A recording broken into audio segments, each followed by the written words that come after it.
Welcome to the second day of our Roxbury Film Festival daily script reads. Today we have another script. It's Linden Park, and we have a bunch of professional actors. It'll be a wonderful reading, and afterwards, please feel free to ask questions, make comments. We'd love to hear what you felt about the reading, and this is something that helps the writers when they're in their progress. This one we will be starting momentarily. I'm Andrea Lyman, and first we'll have our writer introduce himself. Hello, I'm Kareem Nemley, one of the writers of Linden Park, along with Brandice Peltier, who could not be here today.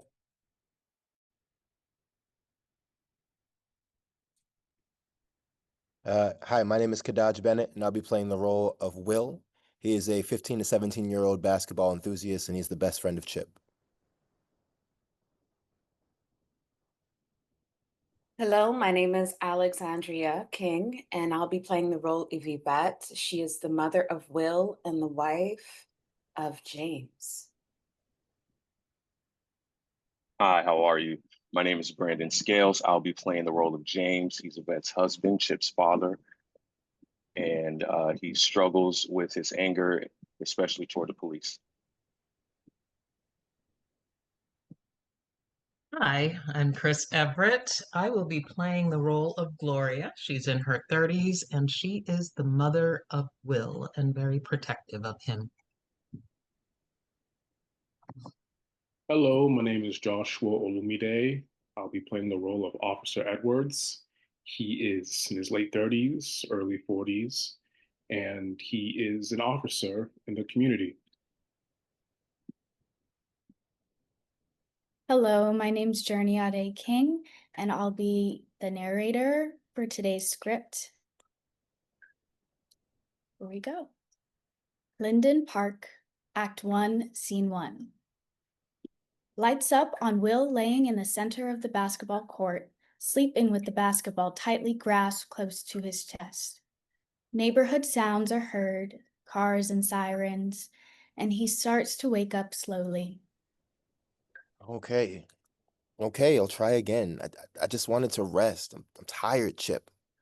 Okay, I got it. I said I got it. I don't like to dribble with my left. I keep missing the shot. Take your time. It's all in the wrist. I got this. Are you watching? Okay. I'm trying to do what you showed me. Shut up. 1, focus on the goal. 2, bend your arms and flex your wrists. 3, feel the weight of the ball. And 4, move up and down. And 5, let it fly. Ball doesn't make it in. Ball goes left and gets picked up by Yvette. Yvette is rolling a cart full of things to set up for the day's rally. Will, this is Chip's ball. No, Will goes and snatches the ball from Yvette. No, it isn't. Yes, it is. I mean, he always signed his basketballs. His name may have faded a bit, but it is his ball. So you want it back? No, can I hold it for a second? Chip may have looked like his father, but he had my hands. A curse handed down from a long line of women in my family with man-sized hands. Oh, thank God he wasn't a girl. We would have been teased as much as I was. This is his favorite ball. Now I've been looking for it. I found it under the truck over near where. He loved this ball so much. I know.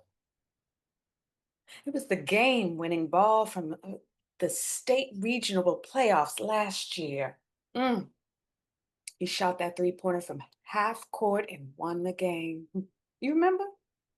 The crowd was so excited they bum rushed the court, and after the game, World B. Free went to Chip's locker room and congratulated him and touched his ball. That ball. I remember that he would tell me that story all the time. He told me who World B. Free was and about the rainbow shoots, right? Art shoots are hard to block.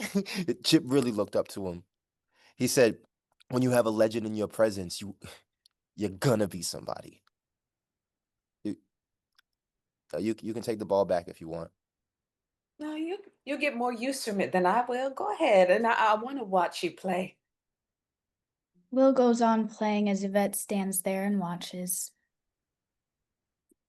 Who were you talking to before I got here? No one. No, I heard you talking and playing. Were you talking to Chip? You know, I come here to talk to Chip too. This park was his sanctuary. His energy is here. I can still hear him playing basketball and calling plays, pretending to pass the ball to LeBron and getting assists from Curry. He loved this park. This spot will always be special, specifically right here. Come, let me show you something. Chip showed me this some time ago. If you stand here and look up, what do you see? Trees, sky. Right. Yeah, it's the only spot in the park where you are surrounded by trees and not the projects. He would stand here for hours thinking of the possibilities and dreaming of being a big basketball star. Hmm. What were you two talking about? I won't tell anyone. It'll be between you and I. He was just showing me how to dribble and shoot. Oh, how did he show you? Will takes his stance to shoot. Yvette pulls out her phone. Well, I gotta practice first before I can show you. Will Hmm. shoots the ball, but it doesn't go in. Practice makes perfect. I wish I knew how much practice. Come on, Chip, try again. Remember how far apart your legs should be. Look at me. Look at me. Try to have your legs almost shoulder length apart. That should help ground you. So at 4, separate the legs, then move up and down 5. Now just let it fly. Will shoots again and misses. You see, that's better. Just keep going through those steps and you'll get it. It'll go in someday. Thanks. Now, put that ball down and help me get this stuff together. Be careful with those posters. I don't want to get them wrinkled. How are you feeling about today? I don't know. I'm not looking forward to it. I'm not either, but it's necessary. I don't want to be here. The whole neighborhood is going to be here, and this rally is to honor Chip. They know that you two were close. They want to see you and know that you're okay. I'm fine. I just don't want to be here. There are times in life when we have to just show up, put a smile on our face and show up. Hopefully you can make other people feel better with your presence, even if you don't want to be here. Yeah, so I just gotta pretend to be happy when I'm really not. Why? I don't know, baby, but I do know that if you don't try, you'll never get there. Okay. You know, if you're going to come out this early to play basketball, you should let me know. I can come out and help. You gonna help me with? Excuse me. Who do you think taught Chip everything he knows? James comes in with a box full of supplies. Help him with what? Damn sure it wasn't you. Oh, here you go. You know you weren't the only athlete in the family. I played ball in high school too. Yeah, I remember. You played a total of 10 minutes your entire high school career. Give me that. Now, if you need help with your ball skills, You can barely hold the ball with those small hands. it isn't my wife you should be asking. It's me. Chip wouldn't have been all city, all state, and have gotten recruited by some of the top schools in the United States if it wasn't for me. You always try to take all the credit. Well, I should. I'm the one that had him practicing daily, drilling him on everything, chair pivots, 2 up, 2 back drills, speed ladders. You're the one that hated him bouncing the ball in the house. Ugh, it was noisy and ball playing doesn't belong in the house. Hearing that ball dribble all day, ooh, it drove me crazy. That's what made him good. Hell, the best. Don't act like it didn't help. Plus, How much would you give to hear that dribble through the house again? Anything. My mom won't let me bounce the ball on the floor in our house either. You have to follow your mom's rules, but do me a favor. Throw it on the ceiling a few times a week for her. You have a few more things in the house I need to bring. Yes. Thank you. Looks like you're in a better mood now than you were last night. Today is not about me. It's about everyone else. The park, this community. Right. The optimism is enough for me to believe that we're going to have a good day. We'll see. There should be tons of people showing up today. We had a really good response when I announced it at the community board meeting, and people are upset about Chip's death and how our children are being treated by the police. I can't let this happen to another family. Man, you've done a good job, babe. I'm proud of you. Thanks. I know you didn't want to do all this. Yeah, you're right. This is not how I chose to remember my son. A rally seems like it's for show. I miss him. I just want to move on, but I will always support you. Just tell me what you want me to do and I'll do it. Now that you mention it, I think it would be healthy for you to maybe take on a mentorship. There are a lot of young men that could use a mentor like you. I'm nobody's mentor. I have too many issues of my own to figure out. My life hasn't exactly been a good example, you know? Well, look, everybody has a past, but this could help. Give you a chance to be involved with the kids in the neighborhood. When am I going to have time to mentor someone else's kids when we're working on rebuilding our own family? James, don't.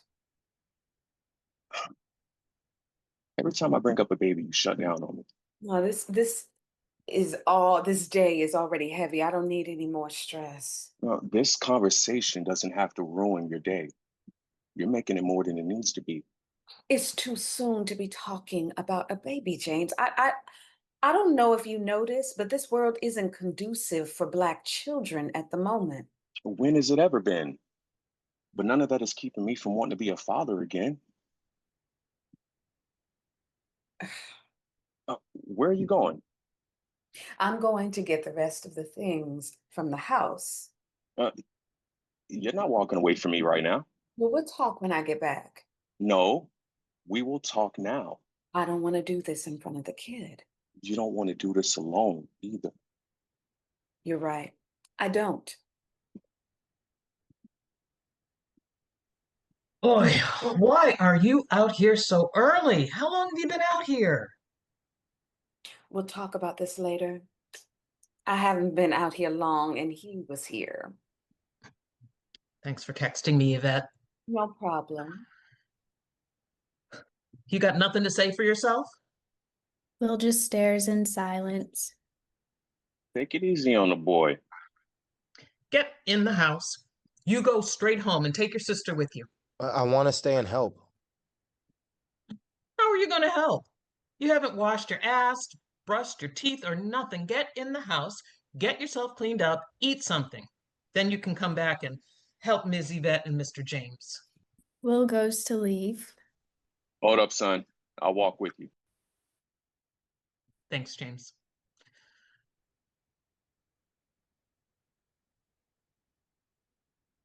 Will, take your sister. Will grabs her hand and pulls her along. Gloria watches them leave.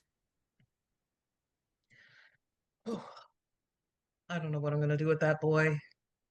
Ever since Chip, Will just hasn't been the same. He's a good kid. He'll come around. No, I hope so. I'm trying to give him space, but I don't want him out here like that. I understand. I mean, this all happened so fast. From the shooting to Will testifying at Chip's trial to the police officer being found not guilty. I don't know if he really had time to grieve. He's distant, completely checked out of school. Mean. My boy didn't have a mean bone in his body, but now he's just angry all the time. He don't really talk anymore. He doesn't laugh. Well, I wouldn't say that. I mean, we had a nice talk this morning. Oh, you did? Well, that's nice. Mm-hmm. It's, a- it's about showing interest in him and what he's into. We talked about basketball. Chip offered to show him a few moves I taught Chip, and that got a smile out of him. Wow, Mhm. that's great. He hasn't said much to me at all, and that's not like him. He's not himself anymore. He's still there, trust me. I mean, don't worry. I'll talk to him about it. You and James have done so much for me and Will already. I'll figure it out. How are you doing? Are you and James still having a really hard time? We're okay. You sure? Is he still trying to have another baby? Yeah, but I decided that I don't want another child. Well, have you told him? Hmm, no. I mean, we have so much going on. It's hard to find the right moment to let him know. Well, how do you think he's going to take it? There's no telling.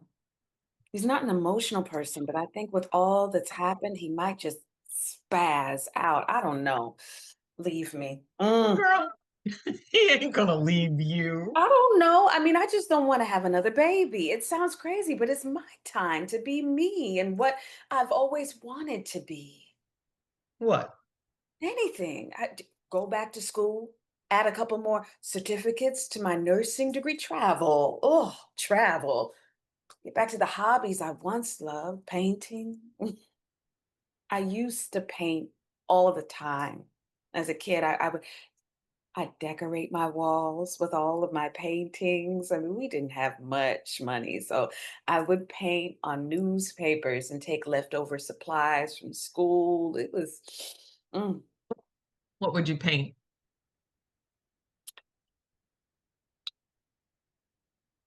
I'd paint what I thought the world would be. I'd paint portraits of James. I lived by my art. Why did you stop? You know, as well as I do, being a young mom is hard. Life, I mean, it just gets in the way. I tried to create more, but oh, you know, I know. it's silly. It doesn't even matter anymore. I mean, I have more important things to think about. Well, you can't keep carrying the whole community on your back, girl. Oh, it was all for nothing. Making sure Chip had everything he needed to chase his own dreams is all for nothing. And I don't want to put myself through that again. Oh, it wasn't for nothing. Look, Chip was a good kid and helped keep Will busy and on a good path. Will wants to be just like Chip. That's sweet. Ugh. The way James acts around Will, I mean, he wants to have a kid so bad. I mean, you can tell. And loves you to death. He's going to be by your side no matter what. Let me get out of here. You have me out here looking crazy this early in the morning. Okay. I need you back early, though, to help me with the signs. I'll make it quick. Hmm. James should be coming back soon. I'll see you later. Oh, Gloria, wait. Chip left his ball. Hmm? Yvette hands her the ball. You mean Will? Oh, um, yeah, girl. You know what I meant. Thank you. End of scene, Act 1, Scene 2. Will and James are walking onto the court with boxes. Stage is left with the continued setup for the rally. Yvette, Yvette, let's just sit here for now.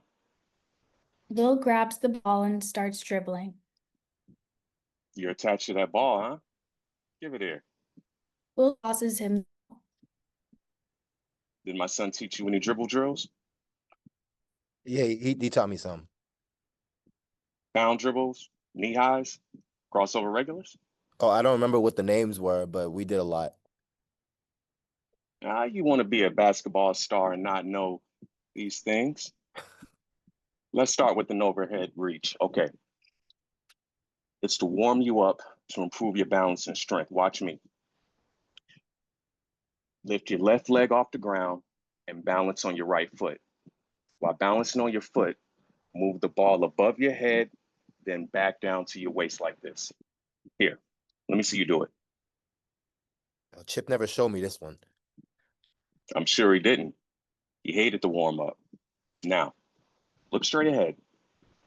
Don't let your foot touch the ground. As you move the ball, extend your arms all the way up and back down. There you go. You got it. Take your time How many of these do I have to do? until I say switch.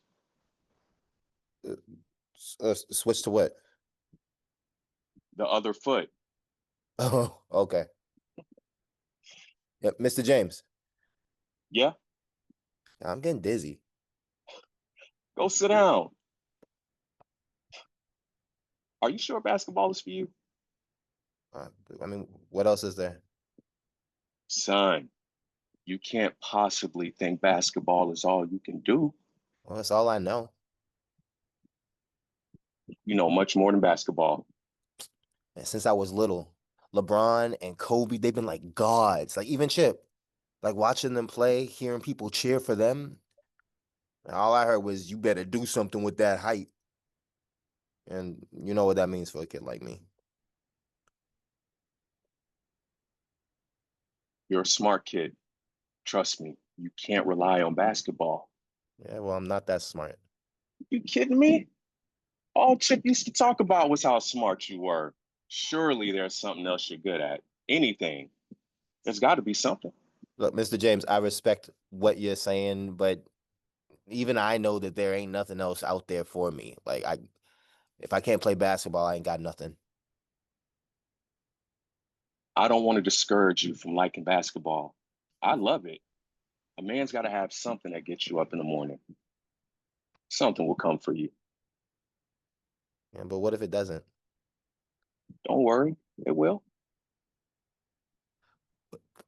What did you want to be when you were growing up? You know what? I'm not sure. I don't remember. I mean, I thought about basketball and definitely worked toward that. Practiced every day and I watched it on TV every chance I got. In the back of my head, I knew I wasn't good enough. Plus, when we had Chip, that dream was erased. And any other dream I may have had. My family, I needed to take care of them. Wait, so you don't remember? No, I don't. That was 18 years ago. Sure, but you should always remember your dreams, right? Yeah, but at some point, you have to deal with reality, right? Yeah, but That's what us men do. I've been a man since I was 8. That's when my sister was born and when my father left. My mom said, "You're the man of the house now." You have to understand, your mom, she's just trying to prepare you for real life. At 8 years old. Yeah, Well, well, I'm tired already. well, I wish you had another choice. I do. Yeah? And what is that? Not being here all the time. Okay, you don't have to spend all your time on the basketball court. Yeah, I mean, who's gonna miss me anyway? What'd you say? Nothing. Okay, pass me the ball. Yvette walks in. Instead of playing ball, you guys can help me put up some posters and finish making the rest. Where you been? I needed extra markers. You two doing okay? Yeah, we're doing just fine. Just showing him some tricks and drills to do for practice. He'll eventually get it. Right, Will? Right. Where are these posters going? I want them all over the fence. The zip ties and the double stick tape should be in one of those bags. Will, can you find them for me? Will goes to search for zip ties. James takes a look at all the posters in the cart. How many are you trying to make? We need as many as we can make. I want the crowd to be full of them. I want to cover this fence with them too. I'm sure some people are going to bring their own. hmm I just want to be prepared. I mean, I made a few already. Yvette shows James some drawings. You've been drawing. Nice. Black Lives Matter, no justice, no peace. Yeah, I have been. I mean, this is a list of all the posters I still have to get done, though. That's a lot to do. We don't have that much time. Yeah, I'm a fast draw. I mean, the ones I did already only took me a few minutes each. I mean, look at this one. It's my favorite. Say his name, Chip Monroe. Yvette goes to hang that poster on the fence. How about defund the police? I found the ties. Thanks. Put these posters up, please. Now, why would I want to write that? You know the police are going to be here. The police are making too much money on our lives as it is. Promotions when they get a case handled fast, bonuses at the end of the year just because. $95 billion a year couldn't keep my son alive. The police need to be defunded, and that money needs to be given to us. We'll make better use of it. Yeah, defund means less, and I don't want less police. I want effective, competent police. You see what's going on in our neighborhoods? Do you really think less police is the answer? Yes, I do. Huh? Those funds will go to services in the community that could help us directly go against drugs, crime, shootings. I'm surprised you're not with this. My son may have been killed by an officer, but I know the statistics weren't in his favor to be killed by one of our own in his neighborhood. If those very people doing the shooting and killing had an outlet to steer them in the right direction, then maybe it wouldn't happen. Look, we just had an art space close because of lack of funding. That space provided youth summer art camps and gallery openings and community forums.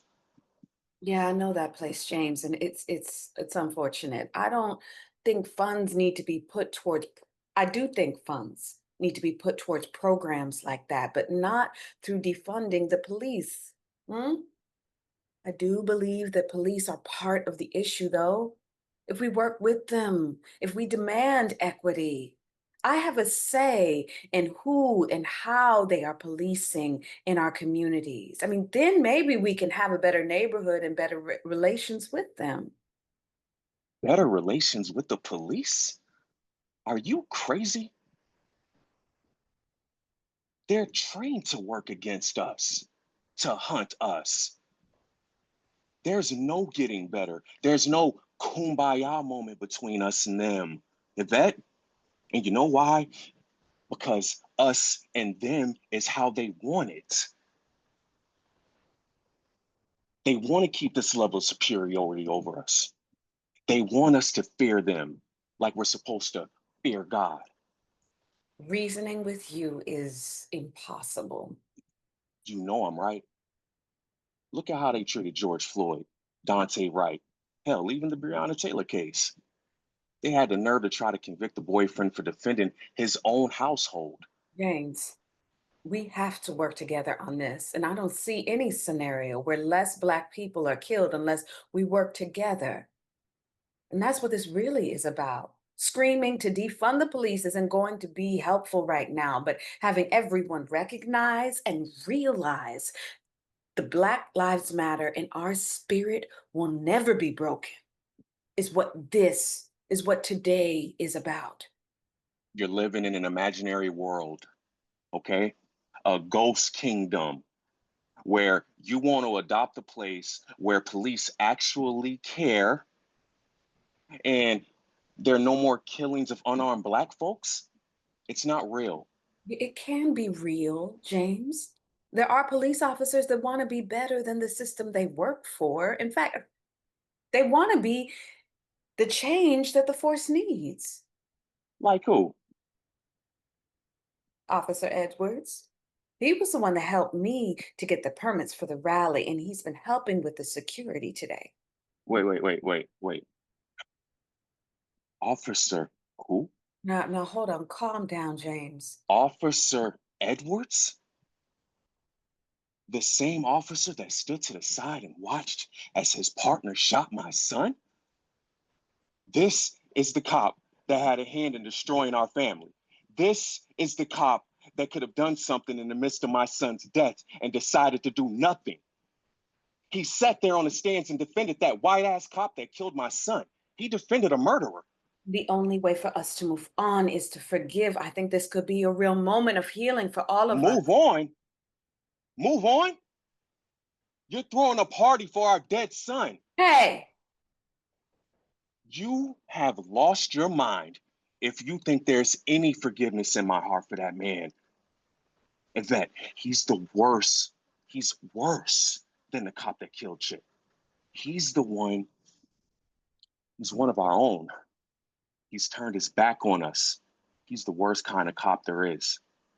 The one that looks like they're there for you, then shoot you in the chest. So you can see that he was never on your side. Fuck him. I will never forgive him. You forgive him? He wants the community to know that he's the one of the good cops and that his uniform doesn't trump his skin color. Bullshit. We talked about getting a community center in Chip's name. In Chip's name? I want my son. James, he wants to have a hand in rebuilding a relationship with law enforcement and making sure nothing like this happens again to another kid. I don't want him here. He wants to help. I don't want a goddamn thing from that man. Are you kidding me with this? And when have you been speaking to him? You've been going behind my back talking to that asshole? He reached out to me. He talked and I listened. He is sorry, James. It took me some time to believe him, but he is sorry. I don't want him here. Call him and make sure he doesn't show up. I swear to God, if he comes here, you tell him not to come here. Okay. I got it. Where are you going? Away from here for a minute. I'll be back. No, I wish you wouldn't. James walks off. Are you really? Is he really coming here? Yeah, he just wants to help. I mean, he wants to move on just as much as we do. Well, how could you? Will, this is supposed to help you too. I know you've been having a hard time. I'm hoping that this will get you going in the right path to feel better about yourself in the situation. No, I don't know, Miss Yvette. I don't know. I'm not ready to. I can't see him. Sure, I don't know if I'm ready to do that. You may not understand this right now, but you will someday. No, all right, you don't understand. I don't want your help. I just want to be left alone. Will, son, calm down. No, I can't calm down.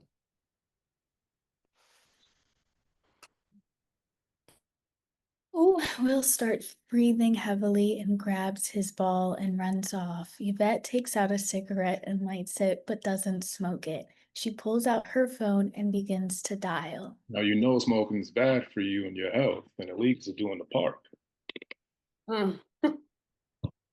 Sometimes you just have to take that chance. You look different. Why aren't you in your uniform? Remember, I don't have to wear it anymore. My new job is as a community liaison. I just want to keep my badge in my pocket. I just called you. I see. Wondering if I was still coming? You know, I hardly recognize you. Yeah, I cut my hair. The stress of the trial made me lose a few pounds. I don't think you should be here right now. I mean, I thought, I thought this was a good idea, but now, and we can't do this. Not right now. One then. I don't know. It's best to meet a confrontation head on. It can only help the situation. We spoke about this. You seem a bit odd from our last phone conversation. What's different? Seeing you. How can I help? Leave. I can't. Why? I'm here to rectify an unfortunate mistake. I want to help with the rally and be here for you all. I sympathize with you, your family. I have had many relatives and friends lose their lives too soon. We've spoken over the phone for a while. You know I'm a good guy. What happened to your son wasn't intentional. No, it may not have been, but he's still dead, and you're here, and leave. You asked me to come. Now I'm asking you to leave. No, you shouldn't be here right now. Telling you to come over here over the phone was one thing, but actually seeing you, and I get why my husband said no. I mean, it's too much right now. I have a lot of things to take care of, and having you here will just hold me up. You need to leave. I wish it was that easy. Since I'm the one who got the permits for you to do this function at the park, I have to be present. I'm the one with the paperwork. I'm the one whose name is on everything. I'm obligated to ensure this goes well. So your husband doesn't have a say. And what about me? Do I have a say? I'm the one that organized this. I don't think you know to understand the process of these permits. I don't care. Anything can happen when you have a group of people gathered together like this. Emotions running rapidly, you know. We've both seen some crazy things go down at events like this. You need to go. Don't be naive. No, I don't have time for this. Or you. Would you please leave? I mean, whatever happens here because of emotions, it will be because of you. I will not be a block to your event. I'll stand to the side. Fine. You know, I was really hoping for reconciliation. Do I need to talk to your husband? Okay. I may be a cop, but I do understand what he's going through. My husband is not to be talked to. Stay away. Was the boy still going to be here? The boy that testified? William? He was. But he doesn't want to see you either. I mean, that wouldn't be good for him. He's not ready. I mean, you don't get it, right? Your presence isn't welcome right now. I'm aware of the perceptions of us. I didn't kill your son, and the situation was unfortunate. Believe it or not, I care about what happened and what happens in this neighborhood. I didn't grow up too far from here. I want better for us, specifically the youth. I see something in that young man that I can help, and I'll find him. You may not want me here, but you need me here. I'll remain on the premises until the event is over. It's a large park. No one will notice me. Trust me. Officer walks off, lights dim, end of scene.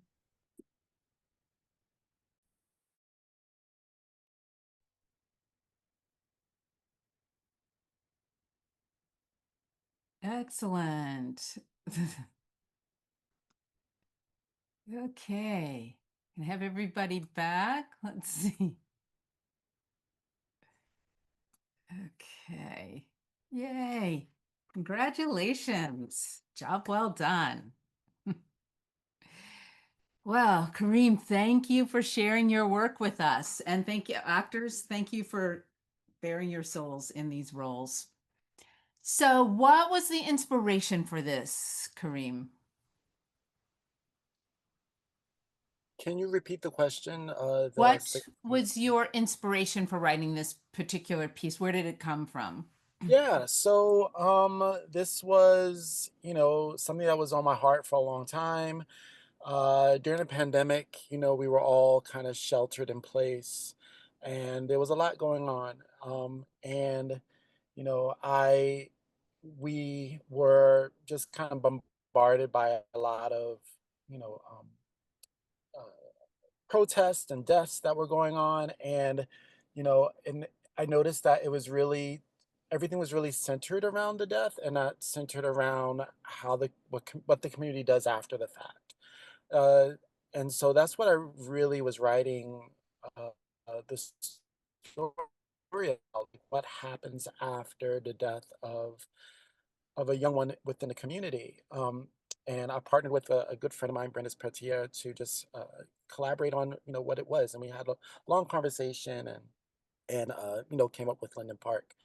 One of the biggest inspirations was one of my favorite black exploitation movies um, called Cornbread Earl and Me. I don't know if you guys ever Yes, seen that, definitely that one.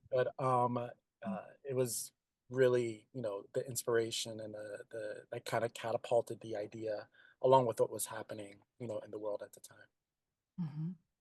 And so how was it hearing it read? It's great. I love hearing it read. It's always you take a lot in. You switch some words around. I took quite a few notes on what I thought could be said differently, and and added. Was there enough?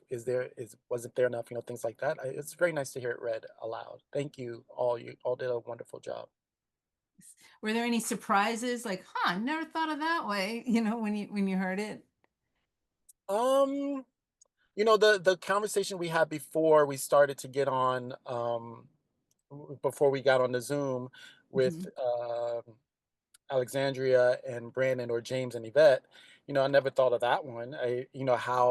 How sometimes the alliteration of words and how they're put together can be a little hard to say, or just ensuring that everyone understands the premise of the line. Um, yeah, that was pretty much it. Everything else felt really good to me. Mhm. So did listening make you want to change anything, or did it confirm something, or is like, glad I wrote that? I was wondering about that character, but now that I see it, yes, that's exactly what I wanted. Or, huh, hadn't thought of it that way. Listening to it does make me want to go back to the script and rewrite a few things. Makes me want to um, specifically think about the officers' wants within the play specifically. It's a whole work, but the officer, to me at the moment, feels like he has quite a few wants, but I don't really know what his heart is saying, right? And I think I need to dig a little deeper for that, maybe. Mhm. Well, and what are your plans or hopes on filming this? Um, you know,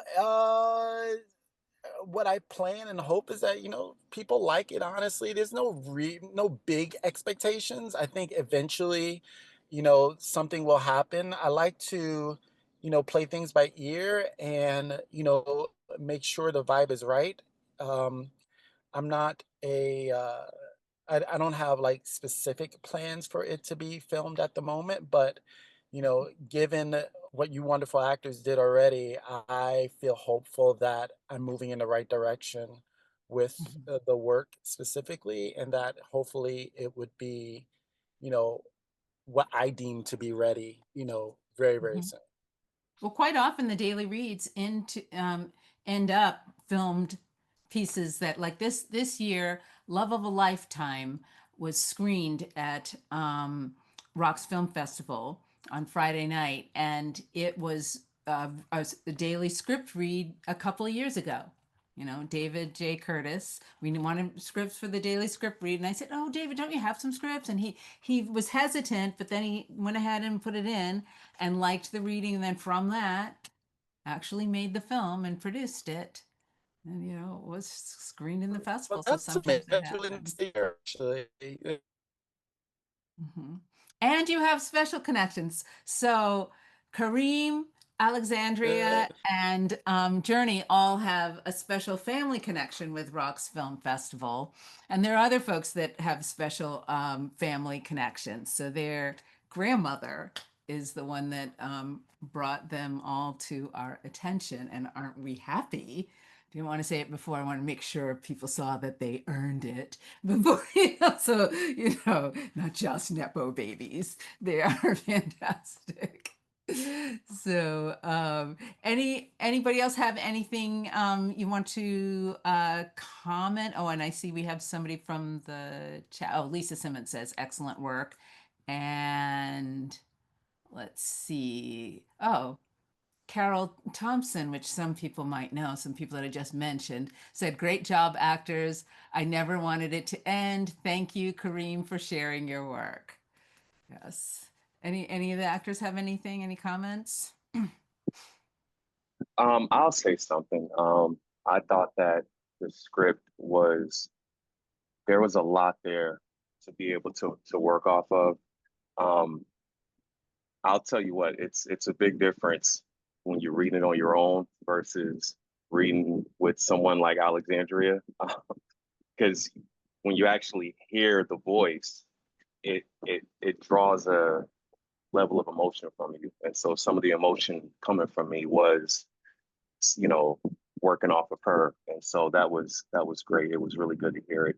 The conversation with Gloria too. I thought Chris just really brought her to life. That was amazing, and yeah, Will, man, he's an interesting character, because at first I think when I was reading the script, I was really trying to find out like where Will was going, like what he wanted, and as I got through the script, seeing his conversation with James, it's like, well, he's a kid. He still doesn't really know what he wants. And so, so many of those nuanced things that were written, and there was a lot of subtext there that, I really, really enjoyed. So I just thought it was great overall.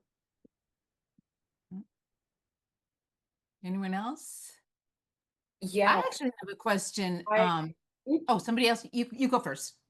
uh, by all means, if you have a question, I can go after. No, no, no, no. You go, because I've already spoken. Okay, thank you so much. I wanted to say that I really appreciate the fact that Yvette was.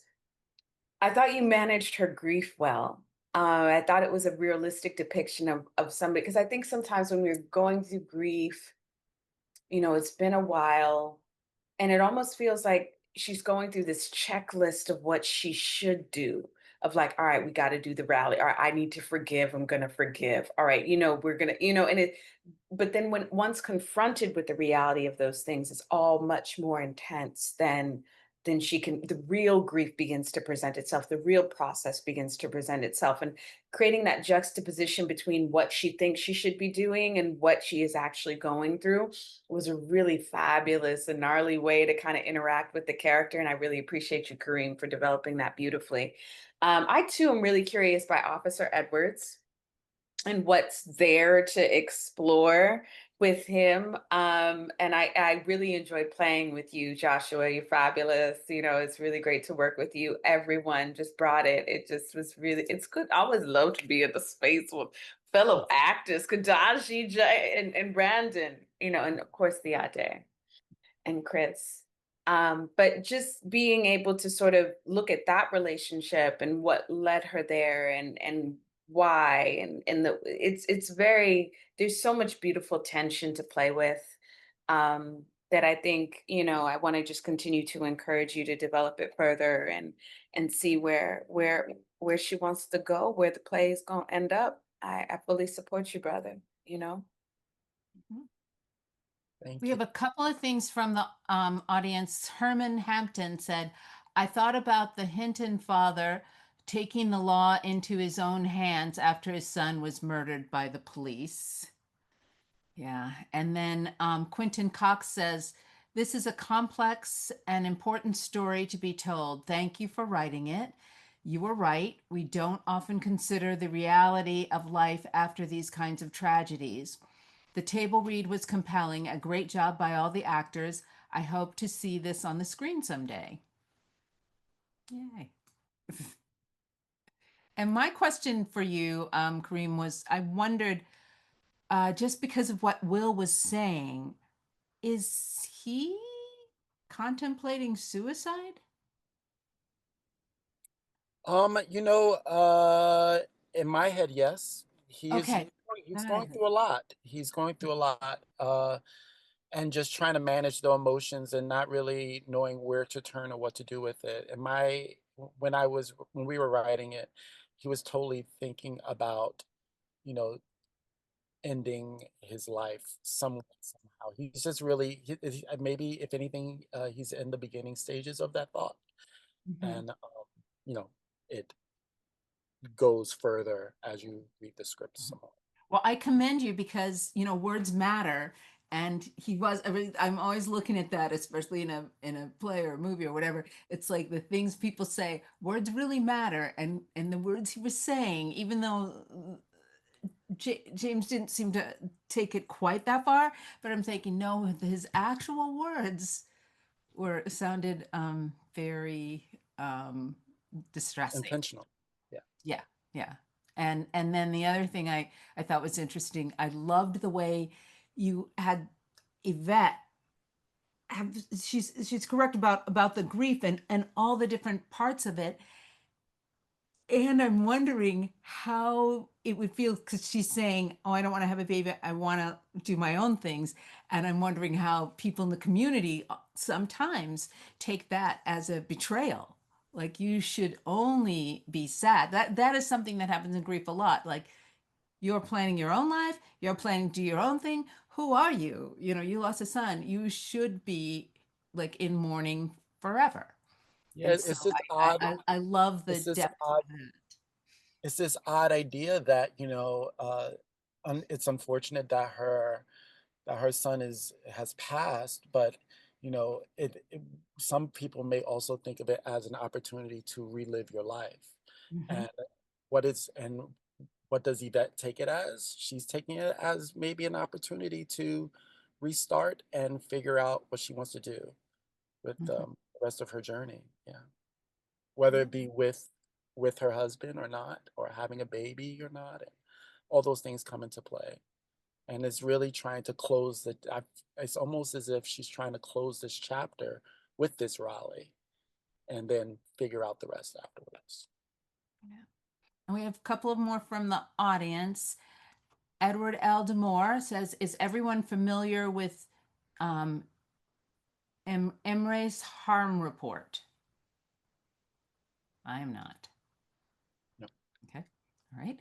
And then Alexandria J. Pearson says, that officer prevails over mom's grief and preference is disturbing, but reality in so many cases. The work is rich, engaging, and will resonate with so many of us. Officer prevails over mom's grief. Ah, okay. I like that. Oh, and then Garland Thompson. I'm going to move it so I can see it better. Oh no. Okay, sorry. I just did something that messed up my whole screen.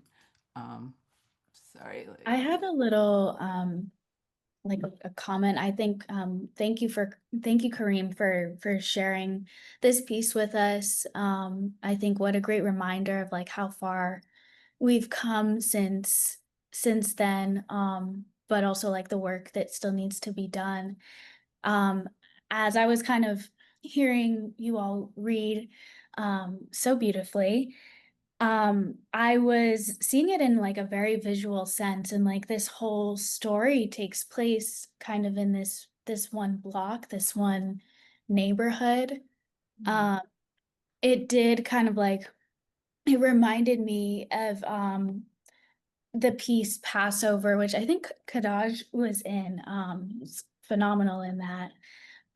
But just like, and now again, sort of playing a younger character who is mentally trapped in this like one neighborhood, and trying to get out.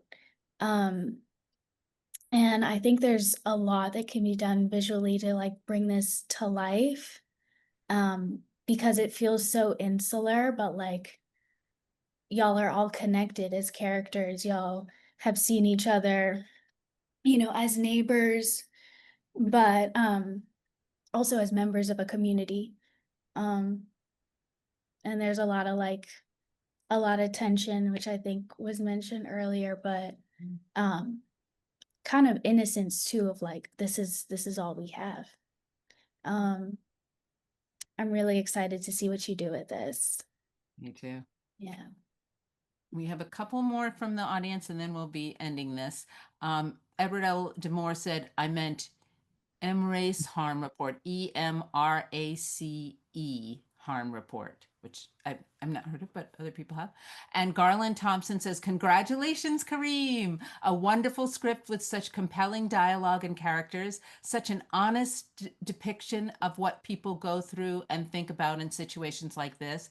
Thank you to a fantastic cast. Everything came through clear as a bell.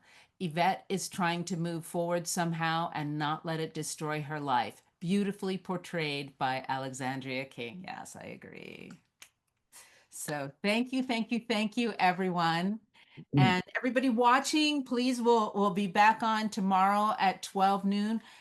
Each script is entirely different this session. So there's nothing that, we go into a whole, like yesterday, we were in this, in a completely different world than the one that we're in today. And tomorrow, once again, an entirely different world. Can I say one thing before we end? Yeah, Kareem, I thought y'all did a great job in fleshing out this script and telling this story. I think the officer is a great character to have, having a man who is a police officer who is whose community feels betrayed by him, but still knowing his role as a police officer and trying to want to show that he is a good cop indeed, but still trying to handle his role as as law enforcement. So having that, being pulled in two directions is conflicting for a person, and I think it's a great character to have. So yeah, props to y'all on that. I think for a Black man being being a police officer, period, is a conflicting idea for a lot of reasons, and that's the direction that the officer is going in. I don't know if you guys remember, it was an incident where there were nothing but Black cops that was beating up a young Black man in the street, and I'd like to say only recently did they have a verdict to that beating and the officers got off. But I was compelled by that idea that, did they feel sorry for this? And some of them were definitely, mournful to the idea of beating up someone that looked like them, but, but some of them weren't. And that's where where Officer Edwards came about also. Mm-hmm. That's beautiful. Jessica Estelle Huggins from Embrace Boston wrote that the Embrace Harm Report, like EMBRACE, Embrace Harm Report, which then makes more sense. So anyway, we could check that out. But thank you, everyone, and we'll see you tomorrow at noon. Bye-bye. Thank you. Excellent, excellent work. Thank you. Thank you. Have a good day, everybody. Thank you so much.